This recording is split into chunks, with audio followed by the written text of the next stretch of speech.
Hello, Sunshine. I'm Alexi, Lalas, and welcome to the State of the Union podcast, where we look at the beautiful game on and off the field through the lens of red, white, and blue colored glasses. This week, well, we're recording on July 4th, so we'll be talking America and so much more. But first, joining me as always, my friend, my colleague, my guiding light, David Mosse, a soccer savant and a Fox soccer researcher extraordinaire and writer, by the way. How are you on this July 4th in the year 2022, Mosse? I am doing well. I've been enjoying your Twitter pictures from your vacation. I'm wondering, where are you right now? I come to you from the great state of Connecticut, but I spent the last week going up and down the eastern seaboard. For those that follow, and if you've listened to previous podcasts, you'll know that we've kind of taken my teenagers and one of the teenagers who eventually will be kind of thinking about going to college and get a preliminary type of feel for what college is. And so we went up and down the East Coast. We started up in Connecticut. We went down and saw my alma mater down there at Rutgers. Not that either of them have any interest in Rutgers. Then we went down to Princeton. Then we went to Penn in Philadelphia. Then we went down to Georgetown, then UVA, and a lot of these different places. Now, I'm not saying that any of my spawn have any chance of getting into these places, but like I said, it was just kind of a preliminary way for them to get, wrap their minds around what is out there. And maybe if they work really, really hard, maybe some of these wonderful places. And it was cool. It was a really fun trip regardless. And to see some of these places who I'd been to in the past, but, for example, Penn. I hadn't been to Philadelphia and Penn in a long time. It's gorgeous. It's like a little village within a city. So you kind of get the best worlds over there. It was fun to go back to Rutgers and do that. But now I'm back here in Connecticut. I'll be back in the City of Angels starting next week and back at it when it comes to work. Nice little respite, nice little vacation. And, July 4th, I'm going to go out. I'm going to hit a golf ball, which I do about once every year. And then I'm going to have a big old party. And we're going to do a barbecue. So what about you, Mosse? What are you up to? I've been on a big documentary kick. I did, in fact, watch that LBJ CNN documentary that our good friend Jason Wormser recommended to me. Also, I've started a new true crime doc on HBO. It's called The Beatrice Six.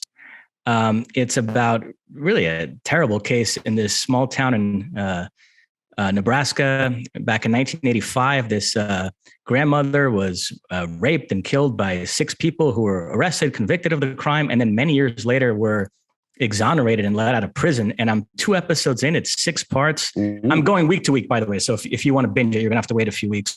We're taping this on a Monday. The 3rd episode airs tonight. And I'm only up to the part where they were arrested. And it seems like the most open and shut case in the world. So I'm wondering how these goobers ever got out of prison, but apparently they did because they're walking around free today. Oh my goodness. And it is quite the case. So I recommend it. I know our digital boss, Catherine Donnelly, is big into these true crime docs. Okay. She loved The Staircase. So this will be the next one we'll try to get her into. Oh, my goodness. Well, I have not watched anything because, as I said, I've been pretty much on the road. And it was, like I said, it was fun. You will, if you are watching the podcast, which I know some of you do on YouTube and different platforms out there, you will see that I am wearing an original in the denim. Long live the denim, the red, white, and denim here. This is a 94 original. And I mentioned that I went down to DC. And my mother lives in DC, and I hadn't seen her in a number of years, and actually before the pandemic. And so it was wonderful to see her. And at one point while we were, having dinner, she said, "Hey, listen, I was in the storage facility and I found this." And she pulls out this manila envelope and hands it to me. And it is an original. Now, I have a lot of replicas, and there are a lot of replicas flying out there. And so I immediately wanted to look and see what it was from. And this is an actual original. You can tell by the tag. You can tell by the outline of the numbers. If you look, a lot of times the replicas will have just red numbers or red lettering on the back. And the originals had white outlines around them. Doesn't necessarily mean that if it has white outlines that it's an original, but I know that this is one of them. So I'm wearing it in honor of July 4th. And let's be honest, the best and certainly the most American jersey that we have ever come up with. So that's in honor of this great nation. But it was, like I said, it was fun to get down there. But I haven't watched anything, but I'm definitely watching that thing. Although, as you know, I'm going to have to wait a few weeks for it to accumulate so that I can binge it from start to finish. Anything else, Mosse? Nope. All right. You ready to light this candle? Yep. All right. Well, as I said, this is Monday, July 4th in 2022, and we have reason to celebrate, not just, the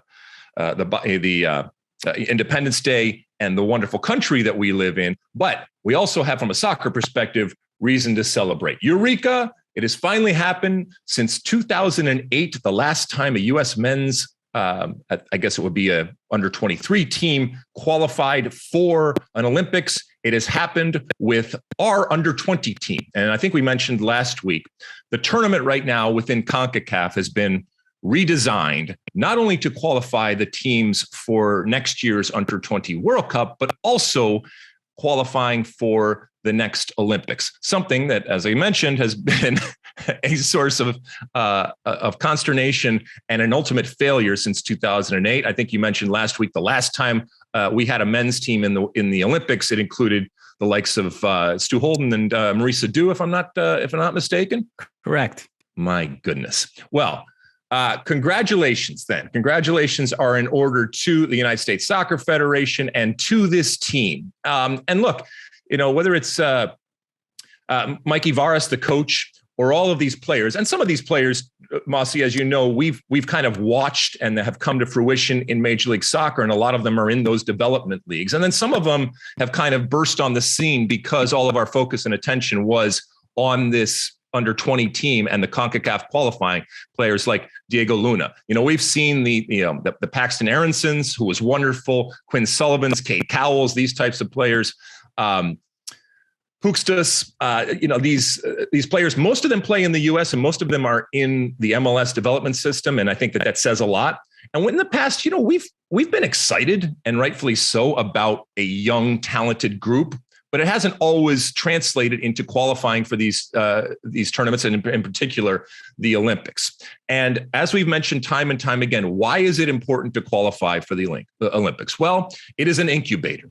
It is a platform. It is an opportunity. If I think back, even back to the 1900s when I was running around, and I think about the 1992 Olympic team at that point, you had guys like myself, Kobe Jones, Mike Lapper, Joe Max Moore, Brad Friedel. The list goes on and on and on of players who matriculated up to the World Cup team and were on that final roster in 1994. And that we have wasted it now for so many cycles. Shame on us, but at least now we are back. So congratulations to this team. Initial thoughts, Mosse, on this accomplishment, because I've seen some people say, whether it's Mikey, the coach, or this team has done something that we haven't been able to do.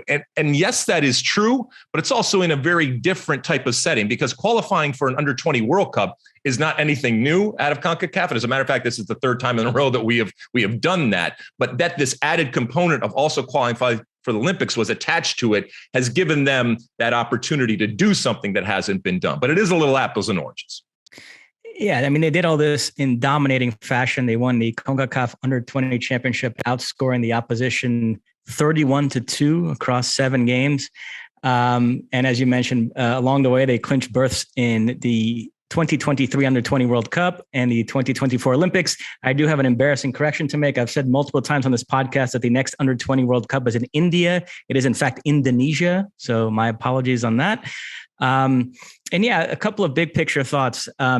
It's been an incredible last 13 months for American soccer, if you stop to think about it. If you take it from beating Mexico in the Nations League final, beating Mexico then in the Gold Cup final, qualifying for the World Cup, Seattle becoming the first MLS club to win CCL and clinching a berth in the Club World Cup, and now qualifying to the Olympics for the first time since 2008. So the U.S. has really exercised, of American soccer, I should say, has really exercised a lot of ghosts here in the last 13 months. And, the U.S. right now is humming in terms of youth development. They're pumping out players like it's nobody's business.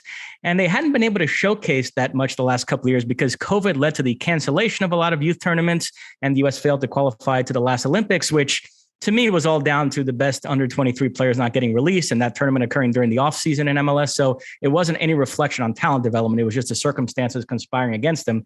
But now they're going to start to get to showcase all this young talent. This tournament was the first step. It did feel like, the U.S. had this Ferrari parked in the garage and they finally got to take it out for a spin and kind of flex their youth development muscles. And it was great to see. And it really sets up an exciting next couple of years where they're going to get to showcase all this young talent on the world stage with the under-20 World Cup, also the under-17 World Cup in Peru, which I presume the U.S. is going to qualify for. And then, of course, the Olympics in Paris in 2024. So, yeah, I think it is a big deal. Very exciting. It's definitely worth celebrating. I also think the way in which that this team played, because, keep in mind that, people talk about vertical integration and having, ideologies and identities and all that kind of stuff. And as we've said many times, a lot of times that's bullshit. But if you have a national team under Greg Berhalter that like we said, has tried to do things differently in the way that they play, I could see that this was a team that was trying to do things in a different way. And by the way, doing it in a difficult situation, obviously away, the field was not great oftentimes when they were playing it. And yet their confidence, and more importantly, not just confidence, but their individual ability, enabled them to play out of the back, to show individual moments of flair, to show a beautiful arrogance at times, and that beautiful, bold confidence that at times has been lacking. And then, I think most importantly, Mosse, to combine it with some guile. And keep in mind, I mean, if you look at the ages of these players, these are all 17, 18, 19-year-old players, okay? And yes, they have started on their career. But I do think that there's an osmosis type of thing going on where we are seeing the American player not only develop the physical skills to be able to withstand, especially a CONCACAF scenario, which is in and of itself a challenge, but also the guile, the cleverness, and in a certain sense, despite their age, a maturity. And I think that that's important. And it's not just all about dark arts and that kind of stuff. I think it's also a ruggedness that I think we saw, a recognition on how to take a hit, how to use a hit, a recognition of the clock, a recognition, all of these different things that at times were kind of reserved for the elites of the world, or at least not the U.S. I think we're seeing it. I think that comes from, at an early age, being placed in situations where they're taught. Also, it's not just the development of players, it's also the development of coaches who have been around, who have seen things, who have understood things, who have learned lessons from the past. So, yeah, I mean, I think all of this confidence, and like I said, it's not that we haven't been excited in the past about generations, but all of this confidence, I think, is fair and right to have, and fun. It's fun to be excited about the U.S. and this pendulum swinging, because guess what? Our friends Mexico didn't qualify. This pendulum that seems to swing back and forth, and the gap that we talk about so often, that it gets bigger and smaller relative to the U.S. and Canada for the most part. Right now, the gulf, or the gap, if you will, is enormous between the U.S. and Mexico. It doesn't mean the U.S. can't lose to Mexico at the youth level or at the senior level, or that Mexico can't go to the World Cup in November, December and do well. But just when you're looking at the amount of talent, to your point, that the U.S. is producing, and then the depth of that talent, and the desire of that talent from a lot of people around the world, these are the fruits of labors. These are the fruits of the seeds that were planted a long time ago, as we said, ironically, at the worst, maybe the worst possible moment of U.S. soccer, not qualifying for the 2018 World Cup. And now we are reaping the benefits. Yeah, on Mexico, it's interesting. If you post on Twitter about there being some sort of changing of the guard and the U.S. overtaking Mexico as a soccer nation, you do get a lot of pushback from Mexican fans there. So it makes it seem like they're in denial. But the Mexican media is not. There are a lot of conversations taking place. I listened to the Football Picante podcast. They did an hour-long episode on this Mexico under-20 failure. They crashed out in the quarterfinals of this tournament, losing to Guatemala in penalties. So didn't qualify for either the under-20 World Cup or the Olympics. And yeah, it felt like U.S. national team discourse circa 2018. They were talking about how the system is all wrong and they need to clean house, and the federation, and they need to start over, tear it all down. So it was amazing to hear those discussions going on the Mexican side now, after we heard them so much on the U.S. side after the qualification failure last World Cup.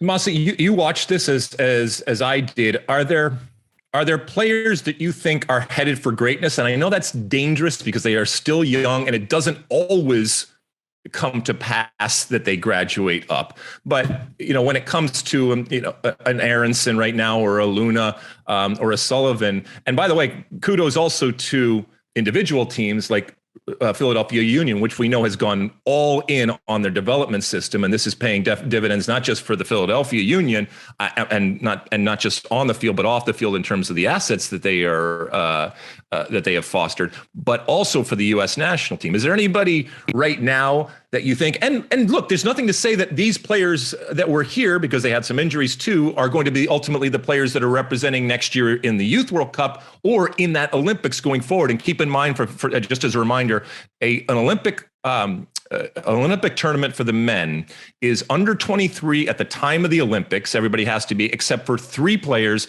that are over the age, and your 3 overage players come in at the actual Olympics. They don't come in any qualifying. It wouldn't matter here because the qualifying's already done. So what these teams ultimately look like in their respective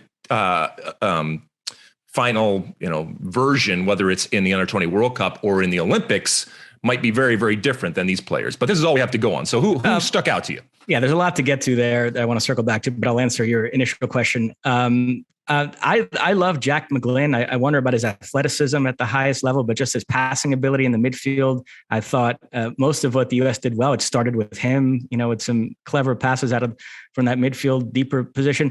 Diego Luna is such a fun player. I mean, his technical ability, his swagger that he plays with, but and it's a boring answer, but certainly Paxton Aronson is to me the guy that comes out of this tournament as sort of this up and coming star. And, these debates are already occurring. I know it's always fashionable to say that the younger sibling is actually better than the older established one. Right. What do you think? Do you perhaps see an even higher ceiling in Paxton than Brendan, or that's just people getting ahead of themselves? Look, you can see that they are related, but I do think that they play differently. I think that Brendan maybe is more rugged, and that's not a pejorative. That's actually a good thing. And Paxton, I think, maybe is more cultured. I mean, it's almost as if it's the yin and the yang. And I mean, can you imagine a brotherly type of situation going forward when it came to the national team? I certainly can. Not because they're brothers, but because I think they each complement each other in a specific way. On the Philadelphia Union point, we recently did a Philadelphia NYCFC game, and the day before we spoke to Jim Curtin in a Zoom call. And yeah, he talked about how he feels like MLS does have a responsibility to help the U.S. national team. And so he takes great pride in Philadelphia's ability to produce these talented young Americans. And also he said he didn't think twice about releasing them for this tournament. And they ended up, if there's one MLS club that contributed the most to this triumph, it certainly was Philadelphia with Paxton Aronson and Quinn Sullivan and Brandon Craig, Jack McGlynn. So, I mean, what do you think about that overall mindset? It's interesting to hear him say that. Well, I mean, I think it's also part of the business structure, right? I mean, the more platforms they get to shine, and for example, Aronson right now, yes, he's not for the future. I mean, would it surprise you if somebody came in for him right now, recognizing that he is already on that trajectory? And so, from a financial perspective and a business perspective, it makes sense for Jim Curtin, who I think has, and to your point, when we talked to him, it was interesting in the way that he has come to accept the fact that this is the way his team operates. And in that sense, you can almost, and it's not that he washes his hands of the results, because let's be honest, it's still a very, very good team. And that they are able to do both of those things, I think is a credit to Jim Curtin. But I think he also is absolved at times of a coach who said, look, why am I releasing these players when my job depends on them being here? And I think he does feel a higher type of responsibility, not just to the players, but as you mentioned, to U.S. soccer.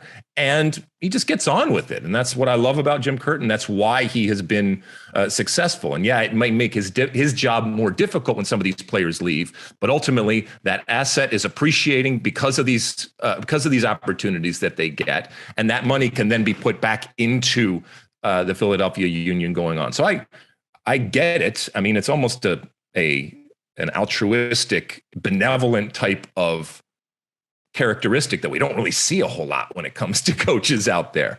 And I love it. And I don't think he's going to get fired. And I think he will increase his leash, if you will, because he has that type of perspective. Now on the Olympics, already some potential U.S. lineups are popping up on Twitter. Keep in mind, history indicates that European clubs are very reluctant to release players for the Olympics. The 2024 Olympics will take place from July 26th to August 11th. So it bumps up against the start of the European club season. So whatever the best case scenario lineup that US fans have in their heads, I would prepare, for the fact that it's probably not going to be that. Also, keep in mind, there's a Copa America that summer, and there's some talk about the U.S. taking part in that Copa America, it being a Centenario style tournament with some CONCACAF teams as well. If that was the case, and that would become the priority that summer, and the Gio Reyna, Yunus Musa types who are eligible for both, I presume would play with the senior team in the Copa America, not the Olympics. Even at the under 20 level, it's becoming increasingly difficult to put your best foot forward, get everybody released that you would want to play in that tournament. But I think the overall point is that the U.S. is producing so much talent that even if they have some issues getting players released, there's still going to be enough good players left over that they're going to be able to field strong teams in those tournaments. And also, however much you want to emphasize the Copa America, if it goes that way that summer, I think your message has always been, don't underestimate the value of the Olympics. Make every effort you can to make that a useful tournament, right? Right. And it doesn't mean you can't operate on multiple fronts either, because of the amount of talent that we have. It's just inevitable that we're going to do it. And from a practical perspective, like you said, you're not necessarily going to be released, whether it's the under 23 players or whether it's the overage players, whoever it be. So you make the best of whatever that situation can be for the individual that you hope is going to blood them and give them more experience that is going to help you ultimately when you do convene back as a national team. So that's the Copa America thing and the Olympics thing. We'll figure all that out, and we have plenty of players, and you'll just assess them, and then eventually when we get back to, I know we're not going to qualify for the next World Cup, so it'll just be a steady multiple years of games. I think we're going to see a lot of different players, a lot of different setups, formations, if you will, because whether it's Greg Berhalter or whoever ends up being the coach leading up to 2026, this coach is going to have to, again, champagne problems, but figure out who that best 26, I guess we're talking about now, is for 2026. Anything else, Mosse? That's it. All right. So good things right now. And there is a reason to feel not cautiously optimistic about what's happening now in U.S. soccer, on and off the field, and what is definitely going to happen going forward. We talk about 26, but all of these wonderful players, and we will be talking about them.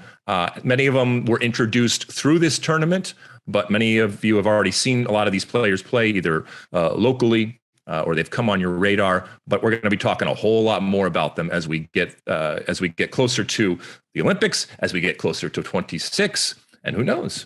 It's coming quickly, November and December, but again, there's a 26-man roster, and maybe Greg Berhalter does what we talked about last week, in a Brazilian way, and looks and says, this guy's coming on, and I'm going to bring him, even if he doesn't play, I'm going to bring him to experiencing that, because I think that's how important he is going forward. Stranger things have happened. All right, we'll take a real quick break. When we come back, there's still all sorts of news going on when it comes to the transfer scene, whether it's American transfers or others out there. So we'll take a look at that. Don't go anywhere. All right, we're back. Mosse, transfers out there. It is the transfer season. We mentioned that, there's a little bit of a lull going on, but it started to pick back up. Lots of news, whether it's American players, other players out there. Where do you want to start?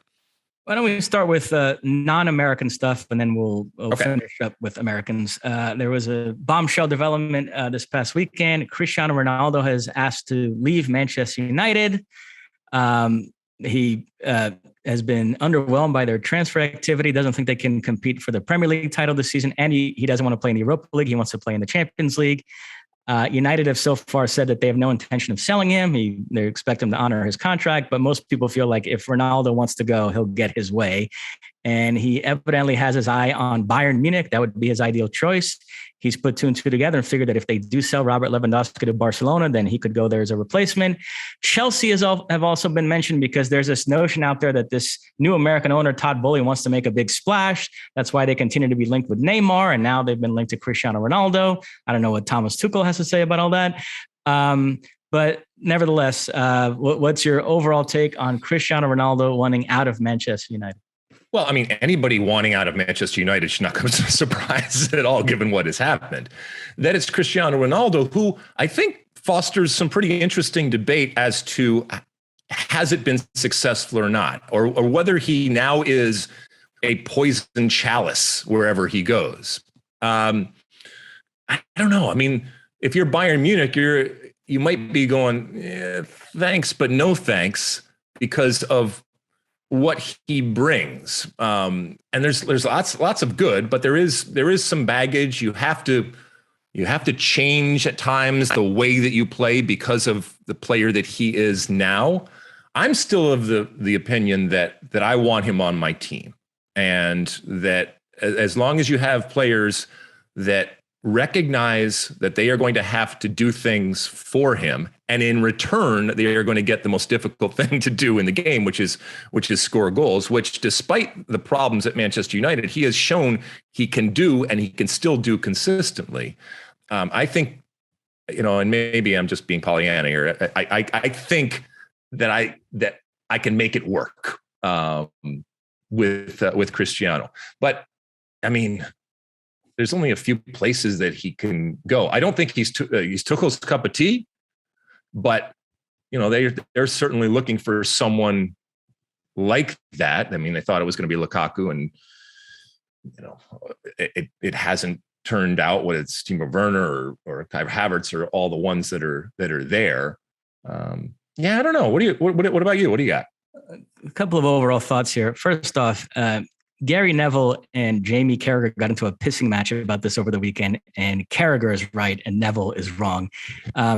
It's obvious to anybody that really followed this that Cristiano Ronaldo wanted to go to Manchester City last summer. Pep turned him down, and only then did he accept going to Manchester United. But they then tried to peddle this notion that he chose United over City because of his love for the club, and he felt like it was time to come home.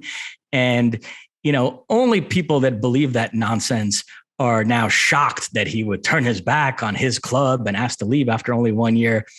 When in fact, Cristiano Ronaldo is still incredibly ambitious. Even though he's 38, he's not ready to ride off into the sunset. He still wants to be challenging for major trophies. He wants to win Champions League titles. He wants to win Ballon d'Ors. He wants to finish with a better career than Messi.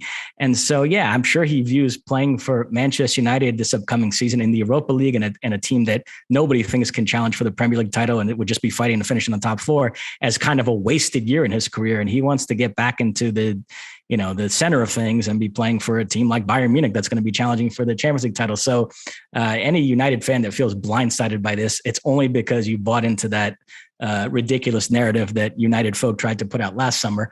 But yeah, as you mentioned, there is this larger debate about, Ronaldo, he can still score goals, but is he capable of blending in? Or if you acquire Cristiano Ronaldo, does that mean you inherently have to build your whole attack around him, and then you have to question whether at 38 he's still worthy of that? So, it's an interesting test to see whether Ronaldo can go somewhere at this point in his career and just sort of blend in and be obviously one of the better players on whatever team he goes to, but not have it be, where it's all built around him and he has to be the guy. I don't know. I mean, what do you think about that? I mean, if I'm still trying to play out the move to Bayern Munich, if this were to happen, I mean, he would score a load of goals in the Bundesliga. Let's be honest. All right. With the way that he plays, and obviously his talent, and just the sheer opportunities that he would get. But we all know when it comes to Bayern Munich, it's not about that. It's about ultimately what you do in Champions League. And I'm here for it. I'm convincing myself I'm liking it more and more as I hear about it. But I do think, to your point, that he is built and wired differently than others. And if you can channel it, you got to have you have to have a coach that he respects. And it doesn't necessarily have to do with age. It's just, there's no room for error.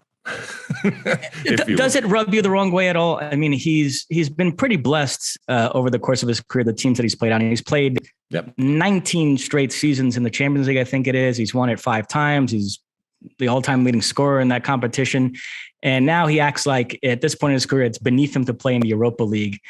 Should he he made this move to United. He forced Juventus to let him go. He goes to Manchester United. 12 months later, is it a weird move on his part to try to force his way out of a club again because he kind of feels like it's beneath him to play in the Europa League? Does that rub you the wrong way? Wait a second. That doesn't, I mean, or is that, am I miscategorizing that? No, because we will sit on here and we will talk about and extol the virtues of a player who has the ambition and the motivation to play in Champions League as the top level and the top kind of competition. So why wouldn't it apply to someone like Cristiano Ronaldo just because he's won it and played it? As a matter of fact, I think he has maybe more than anybody out there an idea of what it is, and that he wants that again, and that he misses that, and that he, let's be honest, craves that to challenge himself.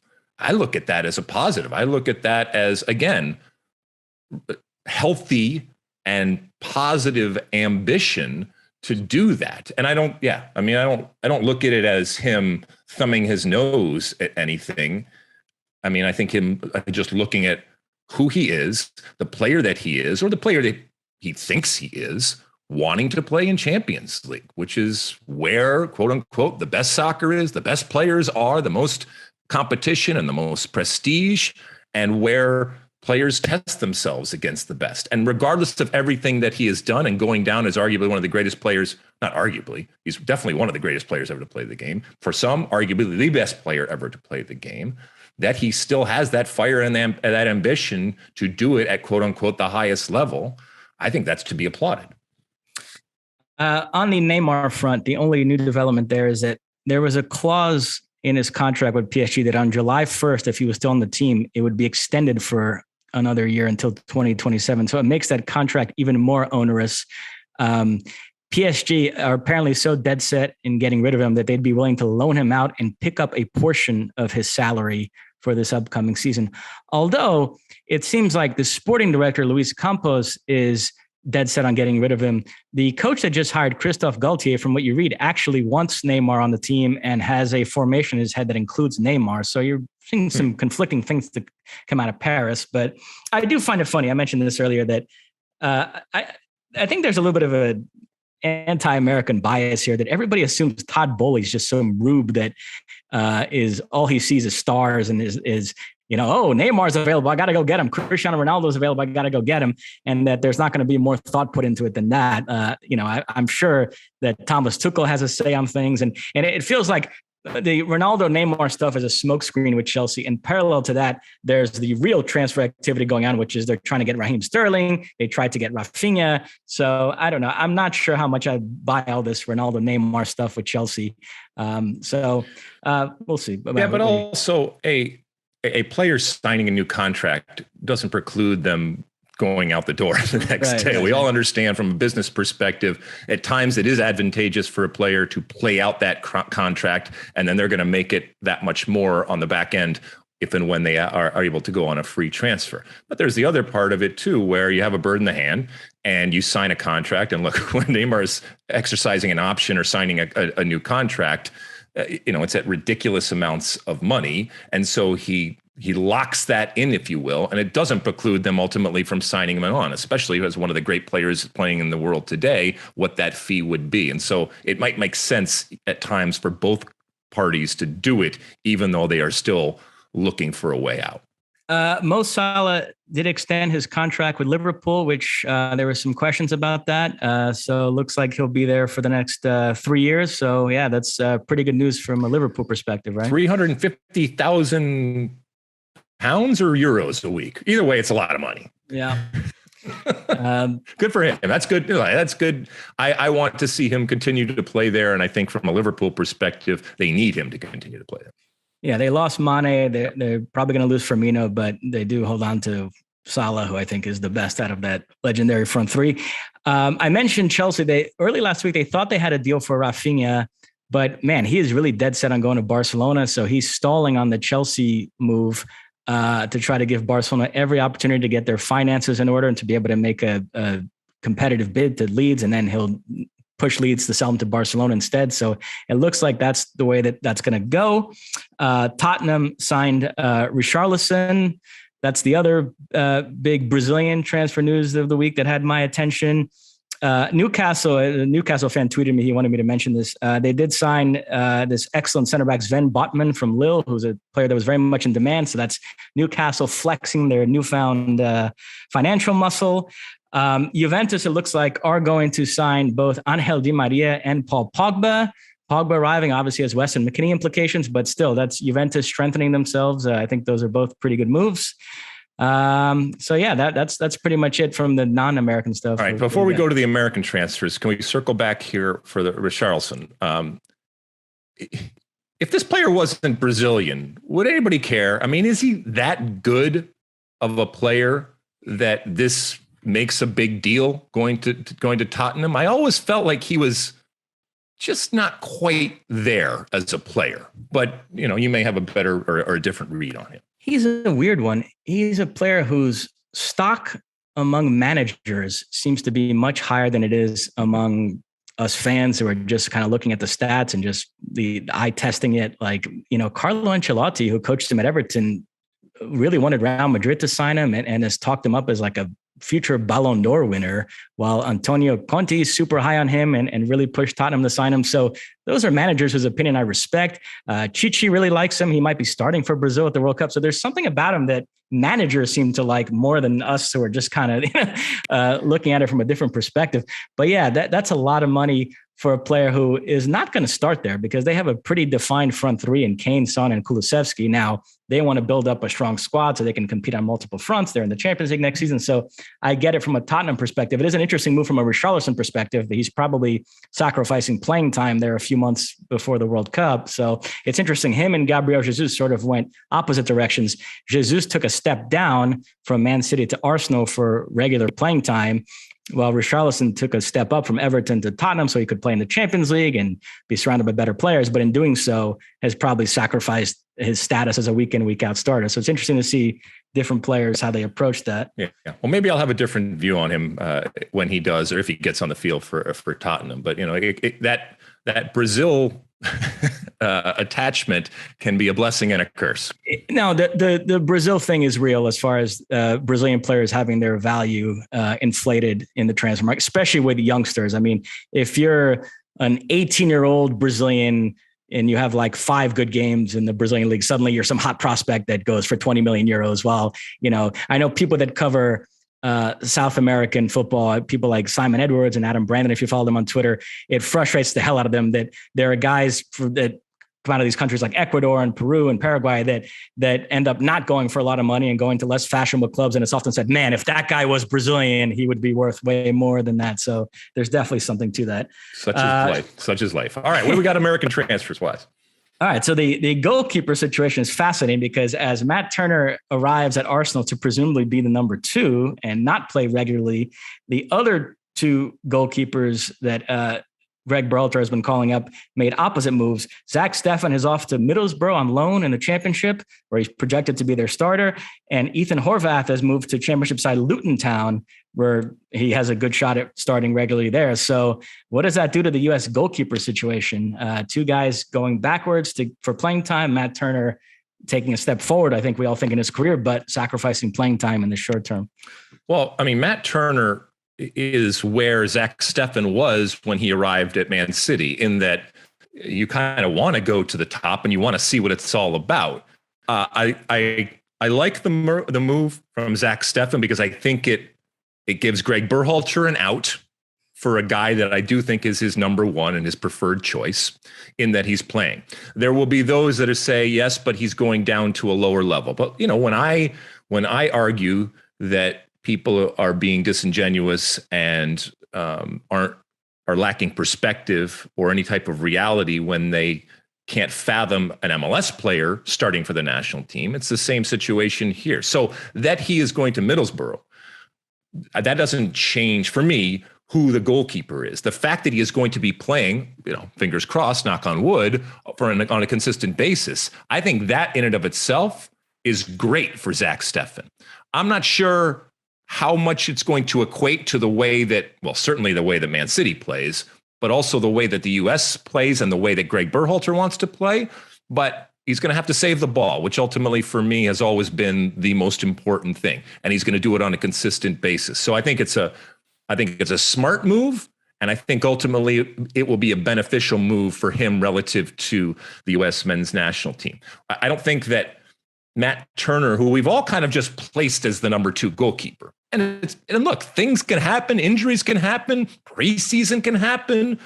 You know, your attention can be turned as a new coach when somebody comes in. So I wouldn't put it past Matt Turner to find a way to be in the running, or at least in a competition. But chances are he is still going to be the number 2 goalkeeper, which doesn't mean that he isn't going to start for the U.S. come November and December. So all in all, I think this is a good thing. We've talked about Zack Steffen over the years, possibly doing this. I didn't necessarily think that it was going to happen, but I think he saw, hey, if there is ever a time to do it, and maybe just, it ends up being a 6-month loan, and back in January, he's back with the team after the World Cup, but maybe this is specific to his World Cup aspirations, and that he was able to facilitate something like that. Well done, Zack Steffen. Interesting one as far as the U.S. Center forward situation. Jordan Pefok moves from Young Boys to Union Berlin, who were a revelation in the Bundesliga last season, finished 5th. They're going to play in the Europa League in this campaign. So scoring goals at club level has never been the issue for him. He hasn't impressed Greg Berhalter when he's been with the national team. But people think that if he's scoring goals consistently in the Bundesliga, that might force Berhalter's hand. What do you think of that? I mean, if he becomes a different player, because again, to your point, form is fallacy. Until you actually get in that camp, we don't know what you are going to be. And I know we hedge our bets, and rightfully so, with what you are doing at club level. But, Pefok, we got him in there and he was scoring like a maniac, and then it just wasn't working. And so joining Union Berlin, is he automatically going to become that different or better of a player? I don't know.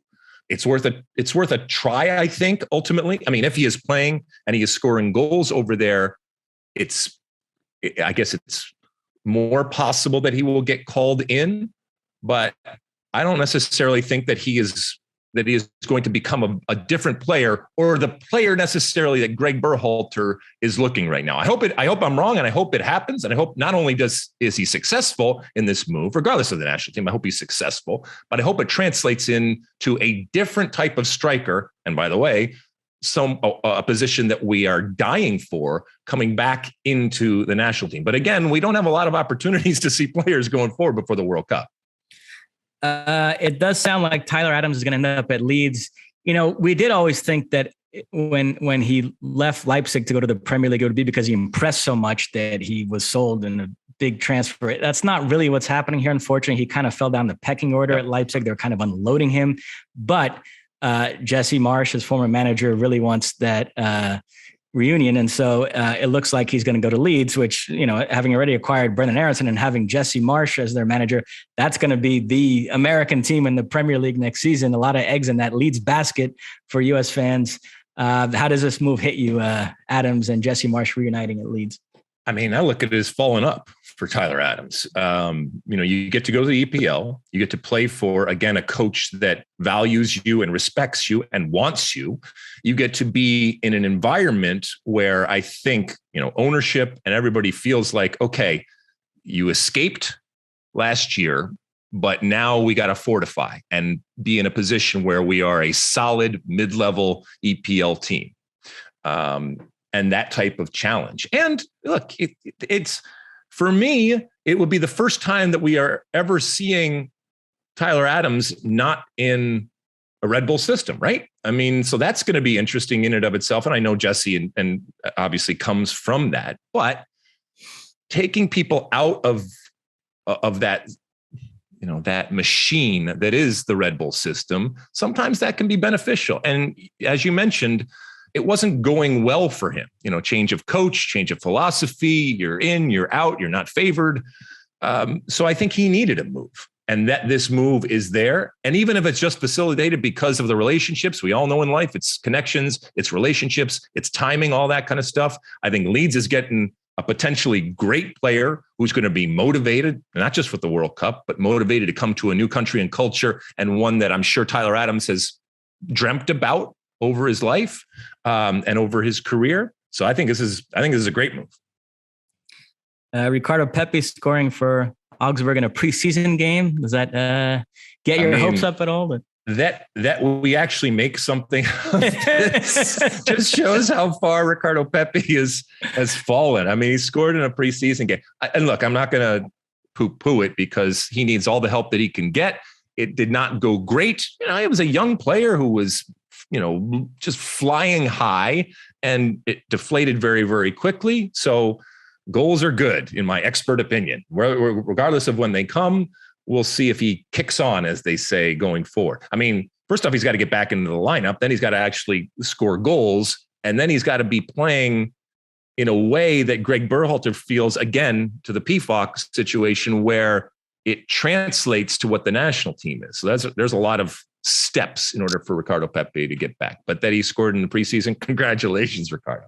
One last non-American move that I forgot to mention earlier, but is a nice story we should mention. Christian Eriksen is signed with Manchester United. So unlike Ronaldo, he is keen on playing for Manchester United, and it completes a real comeback story for him. The fact that he was able to come back from that horrible incident at the Euros, sign with Brentford, and then play well enough that he was in demand this summer with big clubs after him, and he goes to Manchester United. So that's nice to see. That's amazing.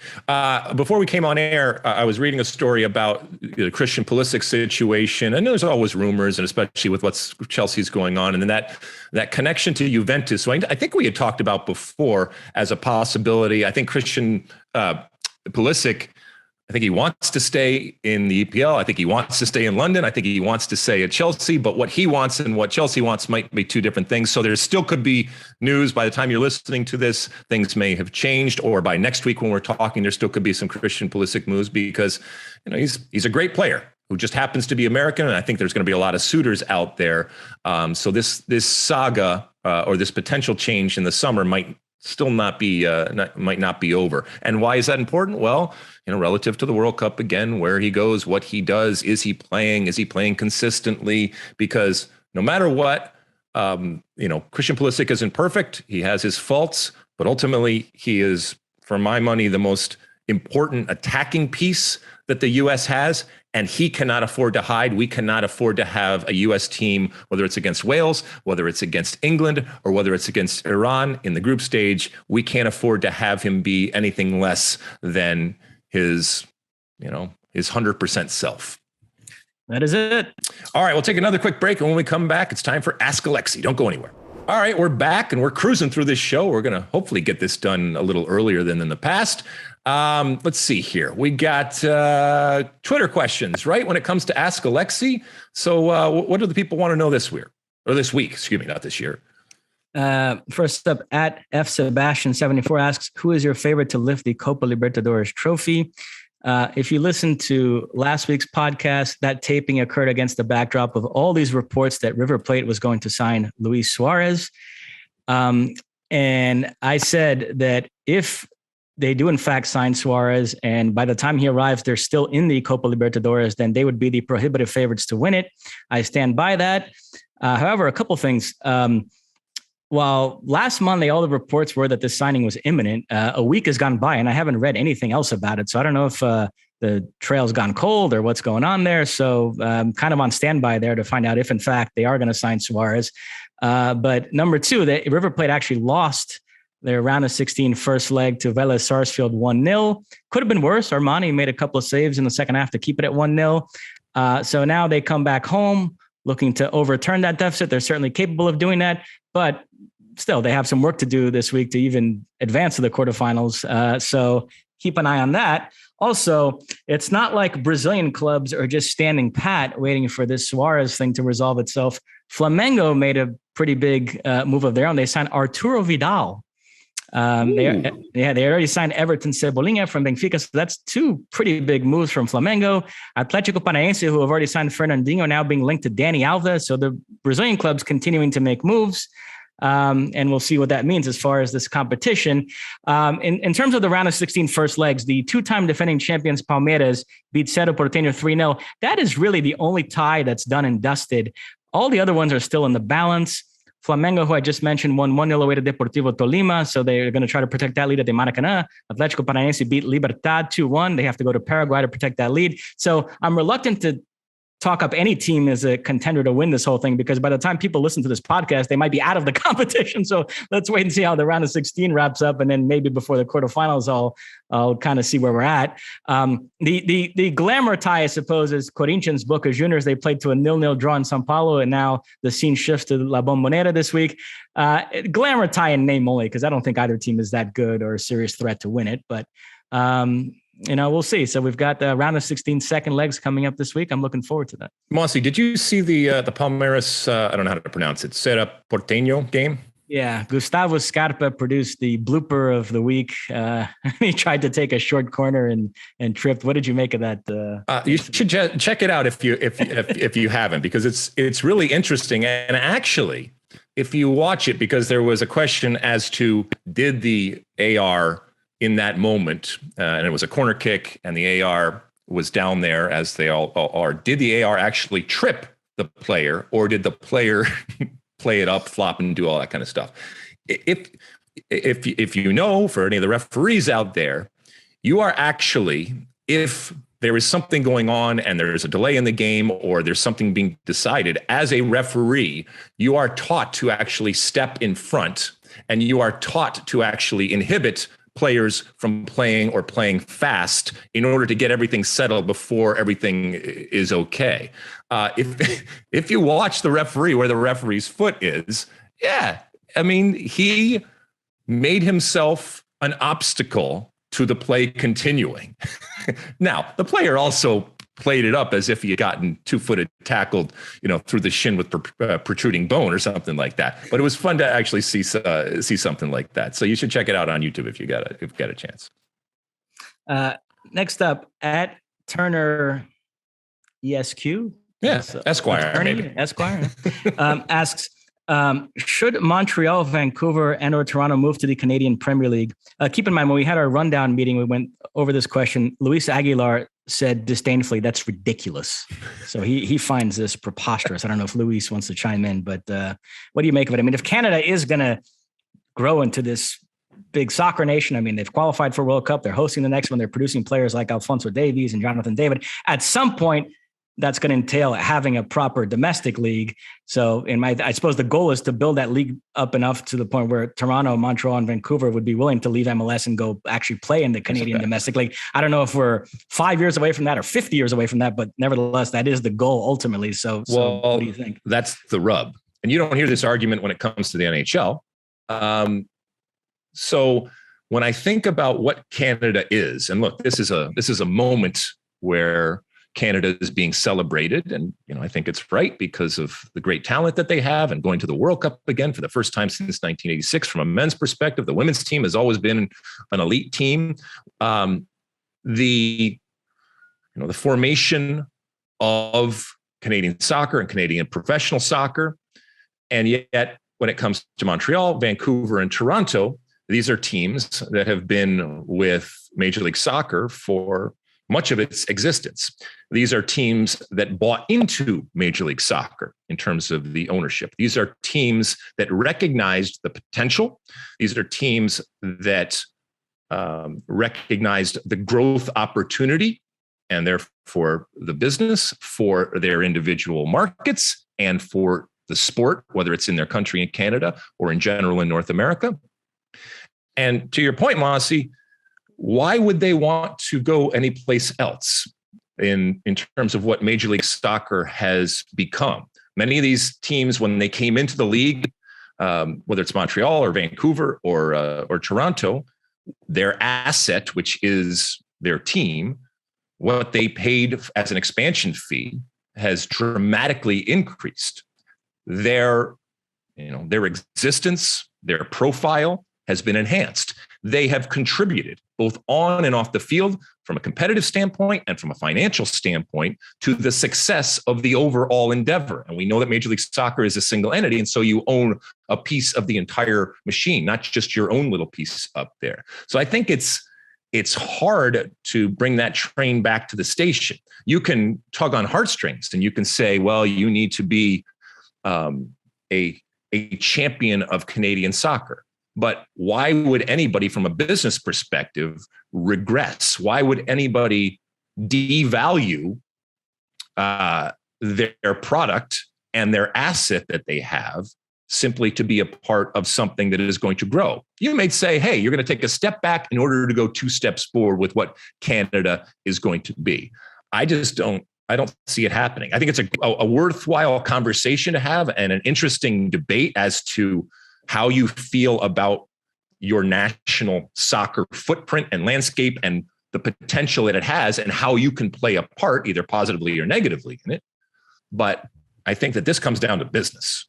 And I don't want, in the same way that I don't want promotion relegation mandated on anyone, I don't want somebody mandating that the Canadian teams in Major League Soccer have to secede, I guess would be the word, from Major League Soccer and do their own thing in Canada. Unless it's something that they want to do, I think we're just going to continue on right now with what they are. Does that hurt, the Canadian Premier League? Does that hurt the possibilities of growth and expansion when it comes to Canadian soccer? Yeah, maybe. But, these teams did what they felt was right in the moment. And in doing so, they established a really, really good business. And I know and it's okay to call it business. It's not a pejorative, but they established something good. And I just don't see that coming back. A couple of MLS notes. On last week's pod, you mockingly asked me what country Brenner was from. And I said, I'm ashamed to admit it, but he is Brazilian. Well, I'm no longer ashamed. I will say full-throatedly that the most informed striker in MLS is Brazilian because he has gone on an absolute tear, 5 goals in 3 games. He scored this past weekend in a 2-2 draw against New England. And in the midweek game against NYCFC, he bagged a hat trick, actually put the ball in the back of the net 5 times. 2 of them were chalked off. Cincinnati, NYCFC playing to a 4-4 draw, one of the craziest games in recent MLS history. 7 of the 8 goals were scored by Brazilians, all 4 NYC goals. Eber got 2, Thales Magno and Gabriel Pereira got the others. So, 2 things there. First off, Brenner all of a sudden coming on, and we know how well Brandon Vasquez has done. So Cincinnati has quite the strike pairing there. And then NYCFC, they followed up that Cincinnati game by drawing 2-2 against Atlanta this past week. And they're now winless in 5 games under Nick Cushing. They've gone from 1st to 4th in the standings, which everybody's bunched together there and they have games in hand. So that in and of itself is not that big a deal. But just it feels like this coaching transition has not gone well for them. It hasn't. And I'm sure it's been difficult for players, and you got to, you have to figure it out. To your point about the standings here, between 1st and 4th, there's 3 points difference. And as you mentioned, difference in terms of games played. So New York has 2 games less than the Red Bulls over there. So lots could change, but Cincinnati sitting at 25 points, sitting at 5th place, well and comfortable into the playoff spot. But again, there's 3 teams, 5, 6, 7 that are all tied at 25 points. So that parity that has been manufactured and is sought after by Major League Soccer from an East Coast or an Eastern Conference perspective is there and is awesome because it's going to make it really interesting. You have teams like Cincinnati that have been so bad that are now feeling good about themselves. And Pat Noonan and Chris Albright over there deserve a tremendous amount of credit. So far, still relatively early days, and we're still heading through the summer. Charlotte, who I think there was some concern about, is sitting right along that line and can do some interesting things. So, this is what you want. This is what you want. DC in last place over there in the Eastern Conference, just not going well. Chicago also not going well. Toronto has not kicked on, although Insigne is now back, and maybe that changes some fortunes going forward. But Toronto and Atlanta, these teams that we expect more from, sitting in 11th and 12th right now. And again, you can kick on, and things happen. Crazy stuff happens in the fall right now. But right now, I think the winners in terms of this first half of the season would have to be Cincinnati, and I guess to a certain extent Charlotte when it comes to the Eastern Conference. And again, we're taping this on a Monday morning, July 4th, because there's a few games today that could affect the standings you just rattled off. So we'll see. Finally, let me just hold on before we go there. I just want to go over the Western Conference just because we didn't do any MLS in the first segment, and I just want to finish it off here. LA, in terms of the Galaxy, continues to struggle right now. Greg Vanney and company, they are hurting. They lost at home to Minnesota. And Minnesota, by the way, big week, 2 wins in a row. So they jump up. They're still not in the playoff standings, but they're still at 8th. And they were desperate for that type of stuff to happen. Kansas City, as we mentioned right now, all eggs in the U.S. Cup basket and sitting in last place for Peter Vermes. And I think that they've just chalked this season up to it's just not happening right now. LAFC, who we mentioned, welcomes, first off, the signing of Vela, welcomes Bale, and welcomes Chiellini going forward. They're sitting pretty at 36 points at number 1, 5 points ahead of Austin. I think the big winners when it comes to the Western Conference would undoubtedly be Austin, sitting in second place right now. Seattle, who I don't think we had any doubt, but given the way that they kind of put, again, all eggs in that basket, which was great because they ended up being CCL champions, have rocketed back up to 5th place right now, 1 point behind Nashville, sitting in 4th right now. But I think Austin and Salt Lake probably are the surprises and the pleasant surprises from the Western Conference right now, halfway through the year. Yeah, Austin play Colorado today, so winning that game, they'd move within 2 points of LAFC in the Supporter Shield standings. Although if I was a betting man, I think Seattle will finish second in the West when it's all said and done behind LAFC. Yep. All right, what else? So we'll end on a non-soccer question. At CN Gledino asks, we are going to need an Ask Mosse to get thoughts on the College Football Super League. Oh.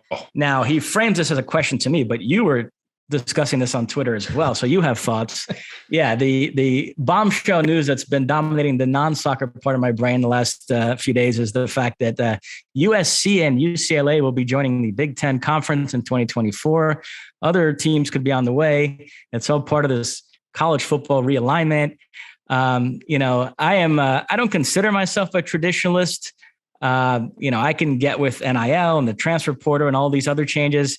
This one, it's going to take a minute to process because we all grew up at a time when college football conferences, there was some geographical logic to them. And the fact that USC are going to be playing in the Big Ten and playing regular season games against Michigan and Ohio State, it's a lot to process.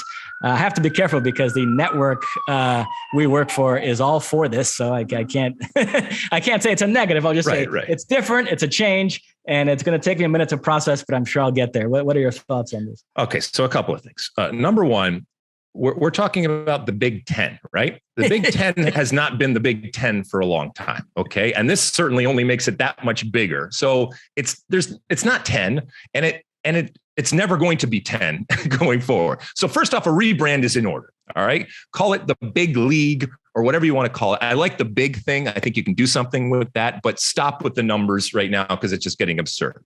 As far as the footprint out there, I know you come at it from a different angle. I come at it from, I want to see great teams play. I come at it maybe from to use the soccer world, from a Super League perspective. And these are, they don't like to be called businesses, but let's be honest. When it comes to universities and colleges out there, they are businesses, and certainly their athletic programs are businesses. In that, while they can be nonprofits, there is still a business element in the way that they run.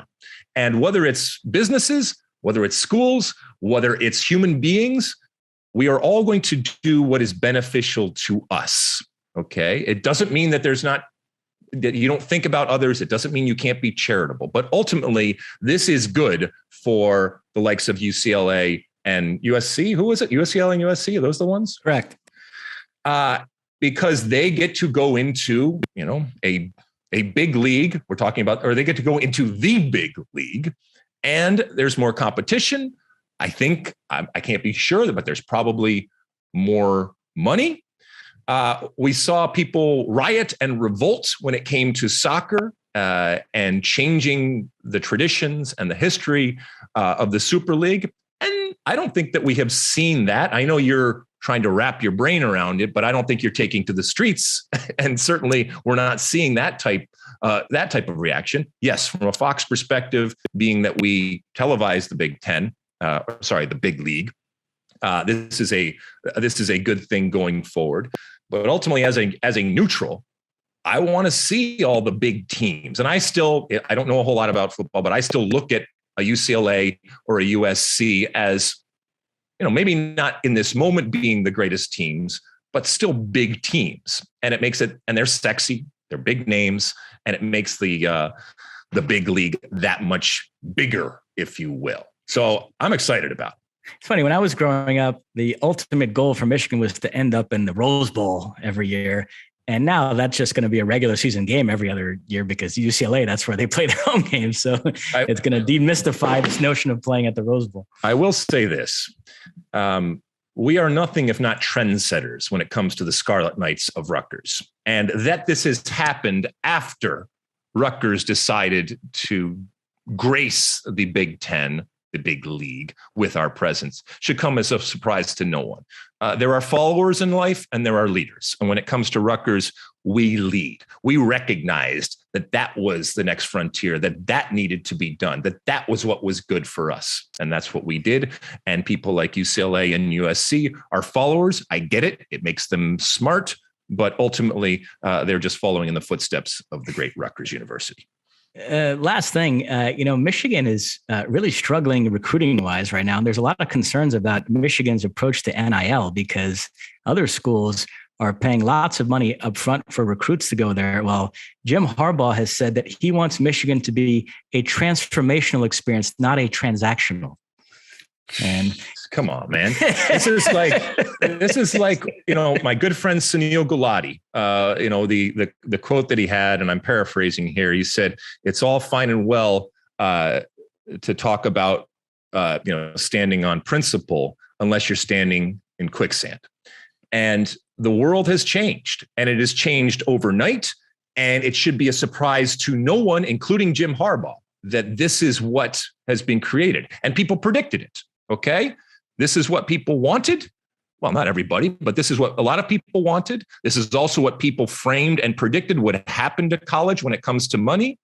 And so if you can't beat them, you got to join them or you risk becoming obsolete. And so he is doing a disservice. I know he's going to stand on his high horse and say, this is, it's bigger than money, and this is a university, and this is an experience, and all that kind of stuff. Fine, then go coach, at a small little liberal arts school where winning and losing doesn't matter or anything like that, and it's certainly relative to the business doesn't change anything. And you can sit on your high horse and do all that kind of stuff. But if you're the coach of Michigan and you haven't evolved and you haven't changed and you are not playing the game with the new rules that have been written right now, then you are doing a disservice to your school. And I would submit you are not doing your job. We are just 2 months away from the start of the college football season. By the way, the Ohio State-Michigan game in Columbus is November 26th, the day after the England-USA World Cup game. So that's an incredible 2 days on Fox. I'll be in Doha for that Ohio State-Michigan game, trying to find a pub to watch it. I don't know what hour it's going to be on there, but all right, my friend. Anything else? That is it. All right. Well, thank you for everybody who's sending your questions out there with the Ask Alexi hashtag. Keep doing those. We love them. So whether you're sending them there or on the hotline or anything like that, keep those going. We're going to wrap this thing up here in a second. We're going to take a quick break. When we come back, I'll give you my one for the road. All right, we're back, and it's the end of the show here on this July 4th in 2022. At the end of each and every show, as you know, I give you my one for the road. It is, as we mentioned, July 4th, Independence Day. It is, I think, a cause for celebration, a cause for joy, and a cause for reflection in terms of the country that I live in. I know that there are those out there who maybe are struggling to find something to celebrate about America. I would submit to you that if you are, then I think you really don't want to find anything. And listen, there are plenty of things to complain about, like any country and like anything. But it is also relative. And the good of America, I think, is overwhelmingly evident and overwhelmingly abundant. And again, this notion that I have, it's not rooted in blind faith.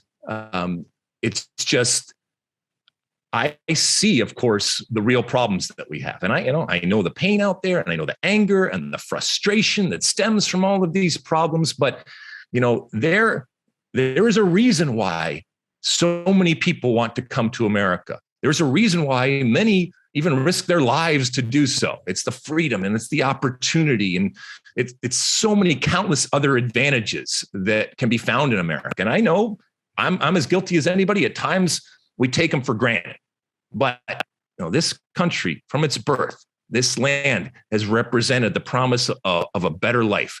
And it's not guaranteed, and it's not always fair in terms of its distribution. So if you're out there on today, or any other day for that matter, complaining about America, that's okay. This country provides us the freedom to do so. And guess what? I'll fight for your right to complain. But I also bet that you and me and others, we can find plenty to celebrate America if you really want to find that. Anyway, here's to all of you. I hope you're having a wonderful and safe and happy and joyous celebration if you are here in this country, and if you are privileged enough to be living in this great and beautiful country. And to everyone that's not, because I know we have a lot of listeners and followers out there and watchers out there that aren't necessarily in the US or American out there, I still hope you're having a wonderful time. We're having a good time here celebrating this country, and long live red, white, and denim out there.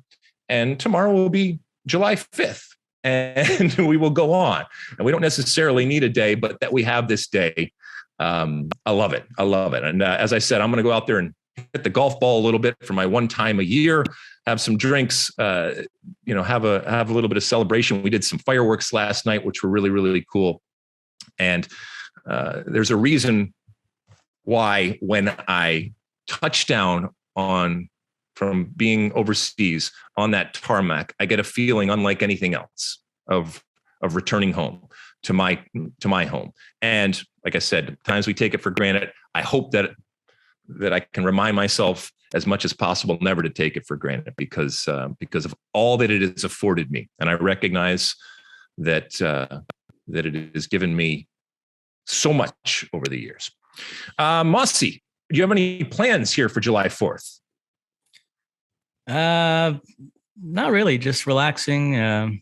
I do have some work to do this afternoon, so nothing special. Nothing special. All right. Well, listen, have a wonderful July 4th to you, Mosse, to Louise. Hope you guys have a good day. We will be on or back in our regular scheduled studio next week. So I'll be back in LA. We're going to actually be in studio if I remember correctly, which will be nice to actually see you guys and to do that from the studio. We have all sorts of MLS action coming this summer. And obviously we're gearing up for a hell of a fall and into a winter with the World Cup. So this is the calm before the storm, if you will. So I'll see you guys back in Los Angeles next week. Thank you, everybody out there, for listening and writing and,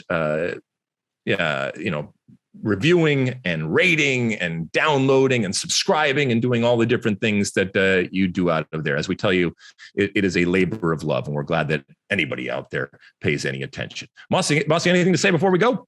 That's it. All right. We'll talk to you and see you next week on the State of the Union podcast. And until then, and as always, size the day. America! You like that clip?